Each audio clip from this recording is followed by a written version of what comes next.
India alliance के 5 बड़े नेता जो राहुल गांधी जी की जगह 2029 में पीएम बन सकते हैं। नंबर 5 पर आते हैं। इस नंबर पर हैं भारतीय राजनीति के सबसे बड़े चाणक्य यानी शरद पवार जी। 85 की उम्र पार करने के बाद भी इस नेता का पावर ऐसा है कि विरोधी आज भी उनके आगे पानी भरते हैं। शरद पवार जी ने राजनीति का हर घाट का पानी पिया है। जब लोग सोचते हैं कि शरद पवार जी अब संन्यास ले लेंगे, तब वह एक नया खेल खेलना शुरू कर देते हैं। उनके लिए कहावत बिल्कुल सही बैठती है कि ओखली में सह दिया तो मूसल से क्या डरना। वह किसी भी मुश्किल हालात में रास्ता निकालना जानते हैं। गठबंधन की राजनीति में शरद पवार जी का नाम सबसे ऊपर आता है। उनके पास देश के रक्षा मंत्री और कृषि मंत्री जैसे बड़े पदों का अनुभव है। उनकी सबसे बड़ी ताकत यह है कि उनके संबंध पक्ष और विपक्ष दोनों तरफ के नेताओं से बेहद मधुर है। जब विपक्षी दलों में आपस में सिर फुटबल मची हो, तब शरद पवार जी ही वो अकेले नेता हैं जो सबको एक चाय की टेबल पर बिठा सकते हैं। गठबंधन की सरकार में अक्सर ऐसी स्थिति बनती है जहां किसी एक नाम पर सहमति नहीं बन पाती। ऐसी त्रिशंकु स्थिति में शरद पवार जी एक सर्वमान्य उम्मीदवार के रूप में उभर सकते हैं। विरोधी दल भी उन पर आसानी से उंगली नहीं उठा पाते। वह बिना किसी शोर शराबे के पर्दे के पीछे से सरकार की चाबी अपने हाथ में ले सकते हैं। इसलिए उन्हें इस लिस्ट में रखना सिर्फ सही नहीं बल्कि बेहद जरूरी है। तो महाराष्ट्र के इस महाचाणक्य के बाद अब चलते हैं सीधे पूर्व की तरफ, जहाँ राजनीति की भाषा बिल्कुल अलग है।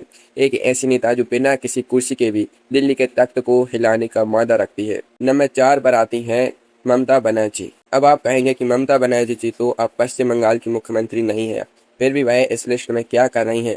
यही तो राजनीति का सबसे बड़ा ट्विस्ट है। ममता बनर्जी जी के पास भले ही आज सीएम की कुर्सी ना हो, लेकिन उनकी पार्टी की कमान आज भी उन्हीं के हाथ में है। वह सैनिक की तरह है जो पिंजरे से बाहर रहकर भी उतनी खतरनाक होती है। उनके लिए वहां सयाना जाता है कि नाम बड़े और दर्शन छोटे, लेकिन ममता बनर्जी जी के मामले में दर्शन भी उतने ही बड़े होते हैं। पश्चिम बंगाल में कुल 42 लोकसभा सीटें हैं। यह देश का तीसरा सबसे बड़ा राज्य है जो दिल्ली का रास्ता तय करता है। इन 42 सीटों पर आज भी सिर्फ और सिर्फ ममता बनर्जी जी का चेहरा चलता है। गठबंधन की सरकार में जिसके पास जितने ज्यादा सांसद होंगे, उसकी बार्गेनिंग पावर उतनी ही ज्यादा होगी। ममता बनर्जी जी को दिल्ली की राजनीति में हल्के में लेना सबसे बड़ी भूल साबित होगी। वह एक आक्रामक और जुझारू नेता है। उन्होंने जमीन पर रहकर संघर्ष किया है।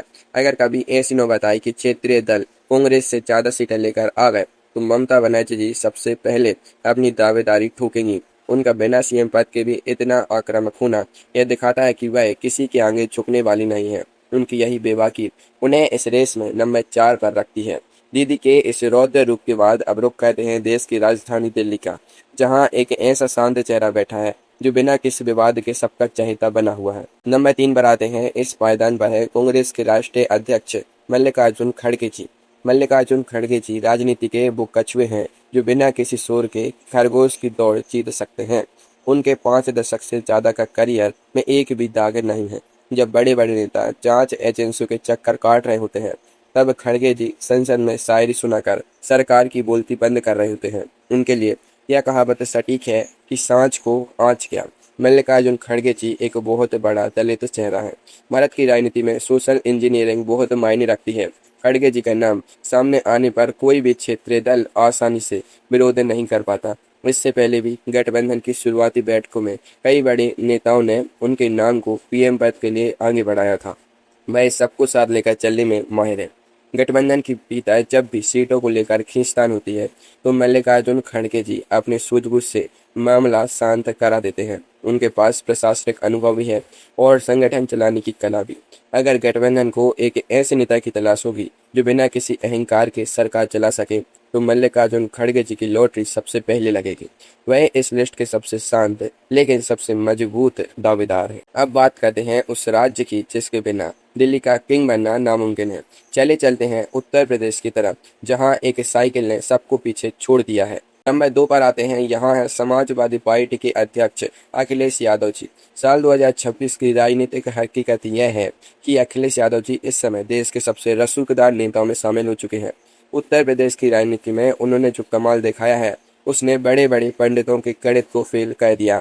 उनके लिए कहा जा सकता है कि जहां न पहुंचे रवि वहां पहुंचे कवि, और जहां न पहुंचे कोई वहां पहुंच गई अखिलेश जी की साइकिल। उत्तर प्रदेश में 80 लोकसभा सीटें हैं। जो यूपी जीतता है वही देश पर राज करता है। अखिलेश यादव जी ने यूपी में विपक्ष का झंडा इतनी मजबूती से गाड़ा है कि उनके पास सांसदों की एक बहुत बड़ी फौज तैयार हो चुकी है। संसद के भीतर उनकी पार्टी की सीटें इतनी ज्यादा हैं, उनके समर्थन के बिना गठबंधन का पत्ता भी नहीं हिल सकता। अखिलेश यादव जी युवा हैं, अनुभवी हैं और उनके पास उत्तर प्रदेश के मुख्यमंत्री पद को संभालने का पूरा रिकॉर्ड है। उनकी बार्गेनिंग पावर इस समय आसमान छू रही है। अगर गठबंधन सरकार बनाने की स्थिति में आता है तो अखिलेश यादव जी किंग मेकर से सीधे किंग की कुर्सी तक पहुंच सकते हैं। उनका यह नंबर गेम ही उन्हें इस लिस्ट में नंबर 2 का हकदार बनाता है। यूपी के इस बड़े दांव के बाद अब वक्त आ गया है उस सबसे बड़े नाम का, जो इस पूरी लिस्ट का सबसे बड़ा सस्पेंस है। एक ऐसा नाम जो रेस में आते ही पूरी बाजी को पलट कर रख देगा। नंबर 1 पर आते हैं। इस सबसे बड़े मुकाम पर है कांग्रेस की महासचिव प्रियंका गांधी वाड्रा जी। प्रियंका गांधी जी भारतीय राजनीति का छुपा रुस्तम चेहरा है, जिनका मैदान में उतरना ही विरोधियों के पसीने छुड़ाने के लिए काफी है। उनकी भाषा शैली और आम जनता से मिलने का तरीका लोगों को इंदिरा गांधी जी की याद दिलाता है। उनके लिए पुरानी कहावत है कि होनहार बिरवान के होत चीखने पात। मैं राजनीति की नब्ज को बहुत अच्छे से पहचानती हैं। अब सवाल यह है कि राहुल गांधी जी के होते हुए प्रियंका गांधी वाड्रा जी नंबर 1 पर क्यों है? इसका सीधा सा जवाब है गठबंधन की मजबूरी। कई बार गठबंधन के क्षेत्रीय दल राहुल गांधी जी के नाम पर पूरी तरह सहमत नहीं हो पाते। ऐसे में प्रियंका गांधी वाड्रा जी एक ऐसे विकल्प के रूप में सामने आती हैं जो कांग्रेस के कोर वोटर्स को भी बांध कर रखती हैं और बाकी सहयोगियों के लिए भी अधिक स्वीकार्य होती हैं। प्रियंका गांधी वाड्रा जी की लोकप्रियता जमीन पर बहुत जबरदस्त है। वह जब भी रैलियों में जाती हैं तो भीड़ अपने आप खींची चली आती है। अगर किसी भी मोड़ पर राहुल गांधी जी खुद को इस रेस से अलग करते हैं तो प्रियंका गांधी जी पूरे विपक्ष की तरफ से सबसे स्वाभाविक और निर्विवाद चेहरा बन जाएंगी। उनकी यही खूबी और राजनीतिक चमक उन्हें हमारी इस लिस्ट में सबसे ऊपर यानी नंबर 1 पर ला खड़ा करती है।